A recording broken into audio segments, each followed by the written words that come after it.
ఈ యొక్క ఉపరితల ఆవర్తనం కూడా కొద్దిగా ఉత్తర దిక్కుకి మూవ్ అయిపోయి రాగల 24 గంటల్లో ఫర్దర్గా నార్త్ వెస్ట్ వాయువ్య దిశలో మూవ్ అయ్యే అవకాశం ఉంది. దీనివల్ల ఏంటంటే మనకి వర్ష ప్రభావం గ్రాడ్యువల్గా తగ్గిపోయే అవకాశం ఉంది.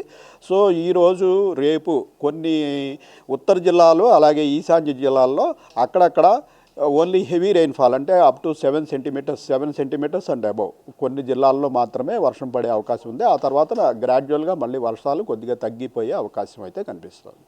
ఈ అల్పపీడనం మనకి తెలంగాణ దగ్గరలో ఏర్పడలేదు, మనకి ఉపరితల ఆవర్తనం ఏర్పడింది. దాని ద్వారా ఉన్న ద్రోణి కూడా ఈ రెండు కూడా మనకి ఇప్పుడు నార్త్ బే ఆఫ్ బెంగాల్ అంటే మళ్ళీ గాంగెటిక్ వెస్ట్ బెంగాల్ ప్రాంతంలోకి తరలిపోయే అవకాశం ఉంది రాగల 2 రోజుల్లో. అంటే మళ్ళీ తెలంగాణకి దూరంగా ఈ సిస్టమ్స్ మూవ్ అవుతున్నందువల్ల గ్రాడ్యువల్గా మళ్ళీ రెయిన్స్ ఒక 2-3 రోజుల్లో తగ్గిపోయే అవకాశం ఉంది.